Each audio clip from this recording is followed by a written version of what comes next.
upon a very close scrutiny of the alleged references to Muhammad in the Bible as a prophet, they absolutely have no relation to the prophet of Muhammad, nor prophesy his coming. Muhammad is not mentioned in the Old Testament.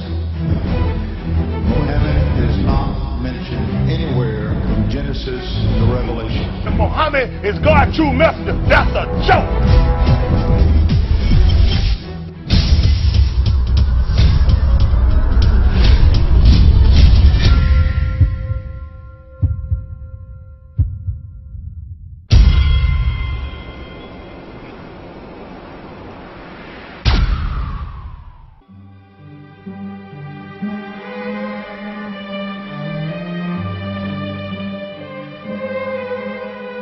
Lo, we inspire thee as we inspired Noah and the prophets after him, as we inspired Abraham and Ishmael and Isaac and Jacob and the tribes, and Jesus and Job and Jonah and Aaron and Solomon, and as we imparted unto David the Psalms.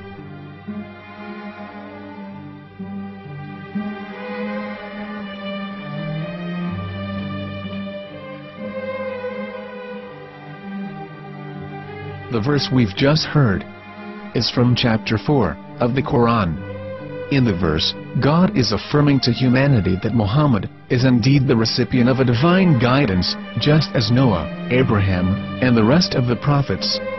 However, some Christians and Jews today don't believe that Muhammad was a prophet and the covenant that God made with Abraham.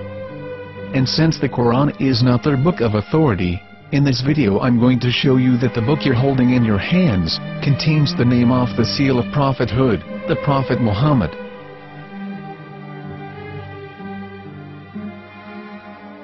As known, the Old Testament was preserved in the Hebrew language. In the 5th chapter of the Shir haShirim, which is one of the 5 megilot or sacred scrolls that are part of the Hebrew Bible, or for short the Song of Solomon, as Christians know it today. That chapter is discussing someone. Jews will say it is discussing Solomon, while Christians will say it is discussing Jesus. Considering this is the Songs of Solomon, it would seem logical that it is discussing Solomon. The verses, describing this mystery man, have the narrator's speech conjugated in the feminine, meaning it is a woman who is describing this man. So it is possible that it is one of Solomon's wives discussing her husband Solomon. However, Christians assert that Jesus is being discussed, and that the chapter is describing a man who was not yet alive at that point. A prophecy.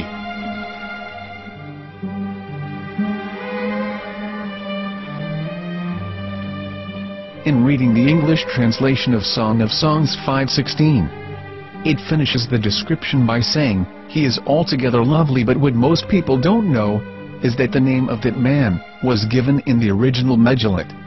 Here is verse 16, and how it is written in ancient Hebrew, before introducing the vowels, in the 8th century. From the Hebrew Bible, on scripturetext.com. Here is the word in question.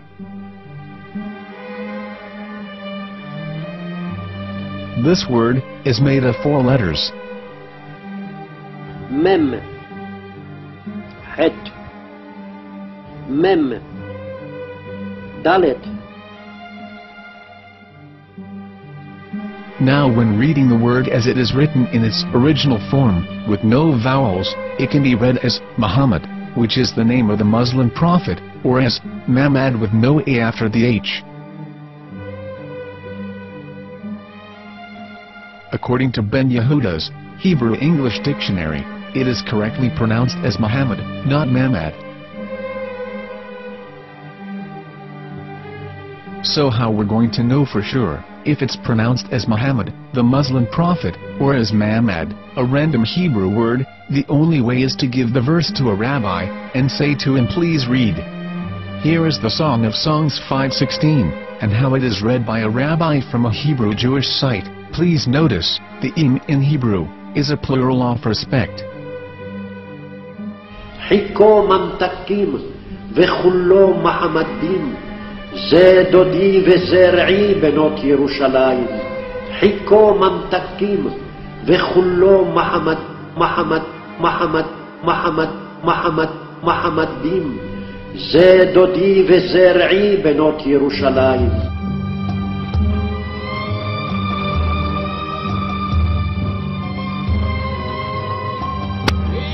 Coming out from the darkness, there are the one that serves but God, and Muhammad is his messenger.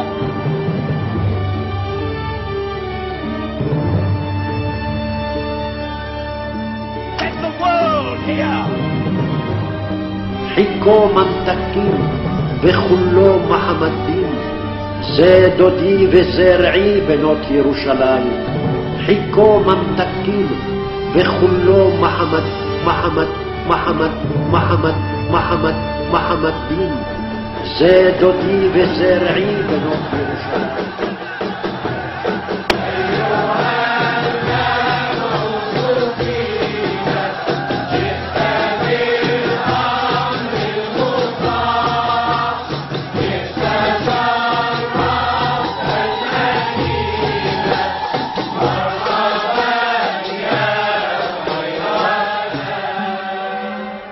Here is the famous SDL translation tool, which includes a professional human translation as well as an online translation. We're going to copy our Hebrew word of the Song of Songs directly from the Jewish site. It's the same site where you can hear the rabbi reading the verse in Hebrew. All links are in the description, so we're going to copy the word and paste it and ask, please translate. Are they going to translate the meaning of the name of that person, as the Bible translators did? Which is the praised and the lovely one, or are they going to keep the name as it is? Well, see it yourself. Here is the World Lingo translator. The result is the same. It's Muhammad. You have no right.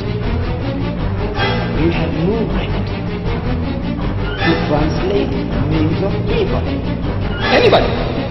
Your name should be retained. Mr. Black is Mr. Black, though he's white. You have no right to translate names of people. But they have been doing that. Muhammad Ibn, they translated as altogether lovely. But the word Muhammad in the Hebrew language, the word Muhammad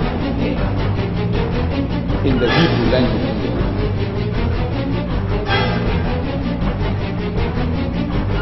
I will tell you a story from my own personal experience. Years ago, I used to spend every Sunday afternoon in a place called Speaker's Corner. And in my years down there, I got to know a Jewish rabbi.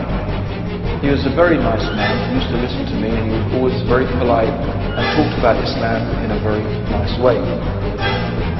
And one day during one of our conversations after some years, I thought that it was about time I should invite him to Islam. So I said to him, you know, my friend, we have been talking now for many years, and even you have admitted to me that Muhammad is a prophet. So why then do you not embrace Islam? He said to me, we Jews, we never change our religion. I said, but half of the rabbis of Medina became Muslim. He said, that is true, but still, we Jews never change our religion. I thought, what can I say to him? He looked at me and said, listen to me, my friend. God sent to us a prophet Moses, and we didn't even listen to him. Do you think we're going to listen to another prophet after him? From another tribe? From another people? When he said that, I had nothing left to say. He knew that Muhammad was a prophet. In fact, another rabbi also came up to me and he said to me, we know Muhammad is a prophet, and he quoted to me a passage from the Bible.